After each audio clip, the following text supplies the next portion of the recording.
The next speaker is coming from, or doing his operation in Mexico. It's Ingo Babrikowski, Director General from Estafeta Mexicana. And I think he is also really somebody who can share a lot of experience about the changing environment concerning the Mexican situation, but also the international mail flow. And so for welcome him, and the floor is yours.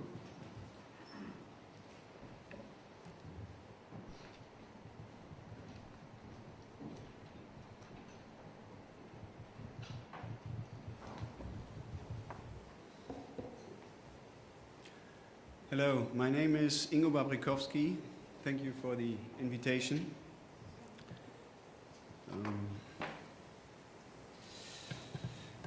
I work for Estafeta, a Mexico-based courier company. We are not a mail company. I hope I can give you other insights about the industry, how we see that, the business. For the non-Spanish speaking, Estafeta means relay race. Where you hand over the parcels to the next runner. And I'm going to talk about Estafeta's orientation to the customer needs in Mexico. This is a quick overview of my presentation. At the start, I want to talk a little bit about Mexico and its express market. Then, how we saw the customer and how we understood the customer in the past, how that changed to the now times, and finally our consolidation as a logistics and integrator. That is an important change we did in the last years, and doing that we managed to maintain our revenue in the economic crisis. Then a short case study and some key findings. Mexico is a huge country. I just want to point out some of the numbers you see here. Mexico has a very strong dependence on the United States.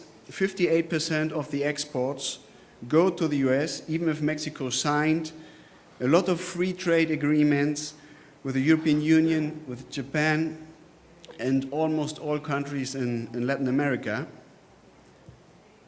Mexico was hit very hard by the recession with deployment with the GDP went down 7.1%, the worst performance across Latin America. On top of that, I believe you all remember that the swine flu last year in April, May broke out in Mexico, which hit the Mexican economy double.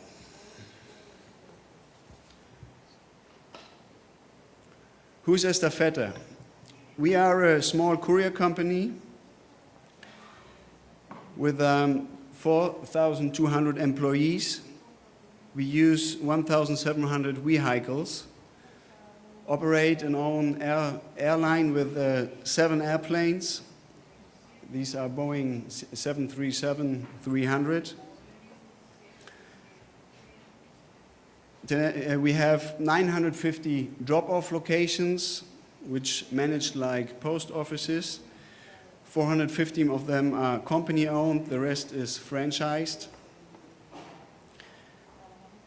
The company is 100% Mexico. We started business in '79. Last year we had our 30th anniversary.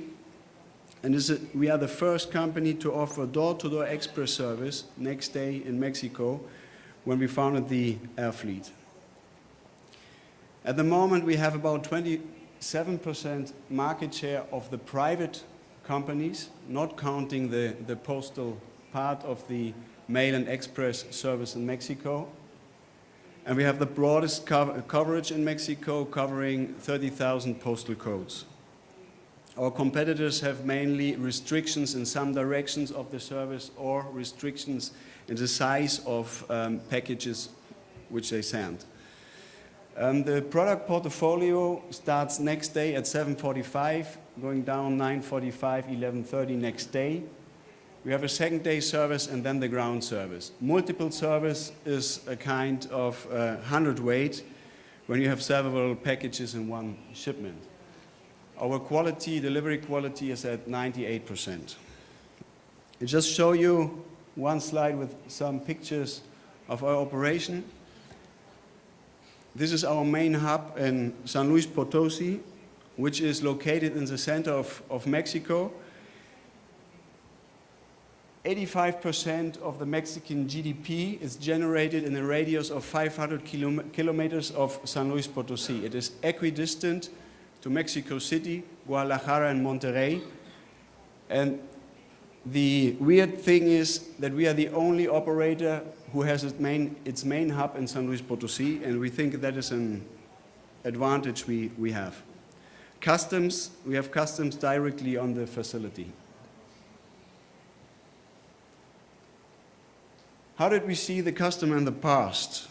We are a local company and know what the Mexican customer needs. Mexico had a lot of economic crisis. There was in '82 the debt crisis. The Secretary of Finance of Mexico flew to Washington to tell that Mexico can't cover its debt. Then, '94, we had the famous Tequila Crisis, the strong devaluation of the peso. Mexicans are used to manage crisis. And what Estafeta did at this moment, we offered a prepaid service. Customers bought waybills ahead of the currency devaluation and held them as a tradable good. That worked very good for the company, and we had a strong growth.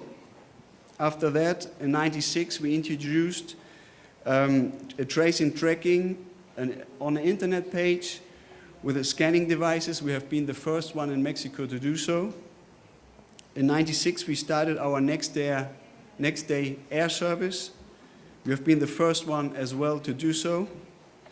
And in 2004, we improved our operations quality. We made delivery times better based on customer service. In 2003, our on-time delivery was really bad. We had a 65% on-time delivery. In 2004, it was growing to 78%, and in 2005, we got at 98%. That's quite difficult to do that in Mexico, where the directions, the addresses are not very well. This is normal for some Latin American countries. We receive parcels on which is written consignee known or ask at the drugstore. The pictures are taken from a DHL advertising campaign. They used this even as advertising. I think it's not very famous. How did the customer needs change? How did the customer needs change? All these are easily measurable by metrics. You can measure quality, but the competitors are catching up. If you have full coverage of the country, you can't go any further. You cannot expect a quantum leap or breakthrough innovation in the express business. You still have to move parcels from A to B. That doesn't change. The winner will be the company which drives this to perfection. So we moved to softer skills. Started in 2008 with a damage control, bringing down damages. We made joint clinics with customers, which has high damage numbers, which resulted in better wrapping of the parcels. And the damaged packages went down from 0.14% to 0.068%, a 50% less in damages in 1 year. The next step was pickup control. We introduced in 2009 a software to control our pickups. There's nothing more annoying when a customer requests a pickup and you're not showing up. So now we have a control, and we are going towards 100% of getting to these pickups. This year we heard that earlier as well, as one of the tendencies. This year in 2010, we are going to improve our call center to make a better follow-up of the calls we get. At the same time, we changed our product portfolio from a parcel company to a logistics integrator. I think that is very important. In the middle, you see the products I presented earlier, but we aggregate some other products. As the competitors get stronger and even the difference between courier and mail becomes blurry, where you are going to grow. We as a Mexican company cannot grow to foreign companies because our relevant market is the US. Freight and courier services are reserved areas of the NAFTA agreement. We are not allowed to invest as a Mexican company in US transport. Southways is not attractive considering the flow of goods, which is very low. So we had more and more customers which were looking for one single provider of their transport services. So we decided to grow into other logistic markets and to integrate them using our IT platform and transport network. We started cross-selling and tie customers to the company that way.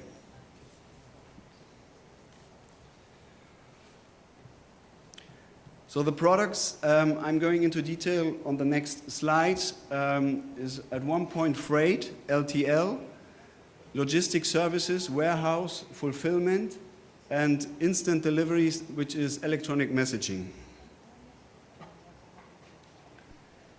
What strategies did we use to face the downturn last year? Very important was for us to maintain the quality, the coverage, and the delivery frequencies. That was our compromise with our clients, and we didn't change that. We maintained the quality. That was very important. We helped customers to optimize their budgets, to explain them our products, that they can use a 100-weight, they can use the LTL service, for example. If a cheaper competitor got into a customer, we asked him, can you palletize it? Then he stayed with us and we moved that parcel flow with the LTL service. We gave larger discounts to loyal customers with a good payment history. And we introduced these new products: the consolidated freight, the LTL service, fulfillment warehousing, import and export services, which we improved very much, and the electronic messaging. The biggest challenge of this change and the new products was, how do you get the sales force, which have been selling express products for 30 years, how do you get them to sell freight or warehousing? What we did, we trained them a lot, and we contracted more new salespeople with this experience. In the freight service, we offer it as a less than a truckload service, palletized goods. This service didn't exist in Mexico before, with the trace and tracking in real time and the nationwide coverage. We had that, so it was very easy to offer the service, and we had a sales growth last year in 2009 of 117% in this service. We offer air cargo as well. We have a connection of our air fleet to Miami. The logistics services, which is warehousing and fulfillment, we started this product some years ago as a critical spares operation. We operated small warehouses all over the country with delivery times of 2 or 4 hours. We had in these warehouses mainly technical parts, spare parts, and it is a niche product, a niche industry with very, very high quality standards. We learned it with these products, and we had a growth of our warehouse facilities during the last years. This product had a growth of 21% last year.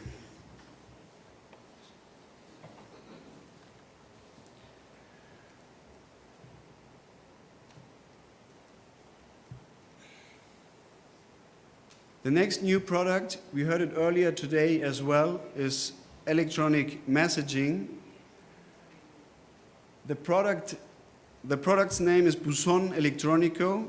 That is an electronic mailbox. And at Estafeta it works between two mailboxes. The clients has to sign up for their mailbox where they receive the information. It is highly encrypted, highly secure interchange of information. We meet the Mexican standards of the tax authorities, which are very difficult to meet because they have high standards to avoid tax evasion. Estafeta, the company Buzón E, was the first company in Mexico to issue an electronic invoice in 2005. At this moment, we have more than 600,000 users. And during the last 3 years, we had a growth between 175% and 190%.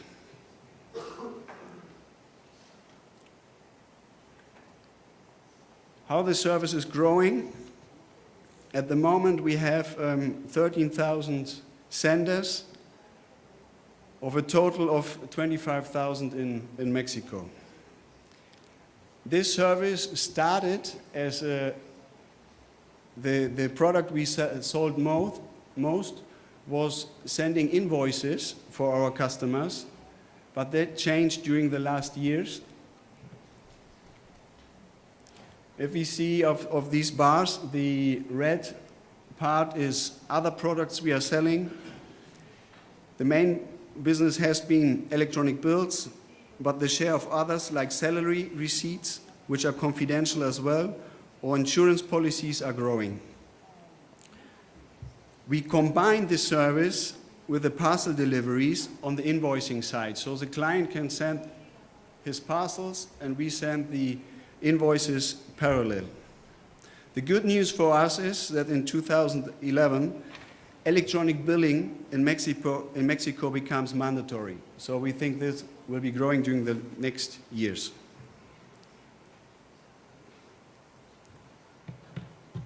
I just want to talk about one of our customers and how we integrate the services. It is an electronics company which shipped everything to Mexico City, to its warehouse in Mexico City. You see that on this arrow. From this warehouse, they made their picking and then the distribution within Mexico. What we do now is we pick up at their plants in the US, merge the parcel flow at customs, at the border, and bring everything with the freight service to San Luis Potosi, where we make the distribution in Mexico from.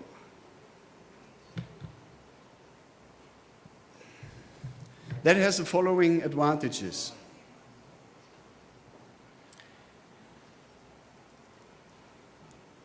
That in time, we are saving 1 day for the customer, and in distance,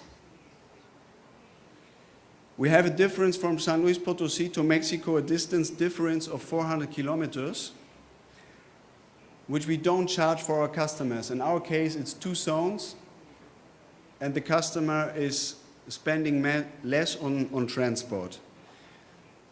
Moreover, we do some cross-selling.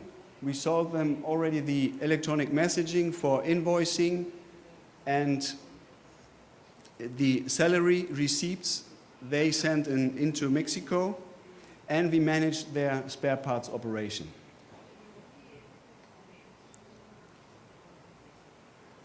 In conclusion, for us, the main points for success have been the coverage of the whole country. Postal services have the universal service obligation. We don't, but it was a key success factor to compete in Mexico. High quality service is key. Integrated solutions to make a vertical integration and give to the client complete solutions of the whole supply chain. And we have had state-of-the-art technology and innovation. The airplanes, trace and tracking, and at last, Buson Electronico. We have to innovate and invest.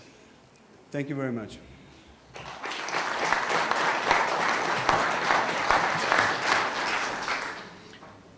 Ingo, thank you very much. I think that was a really good example for one first mover advantages.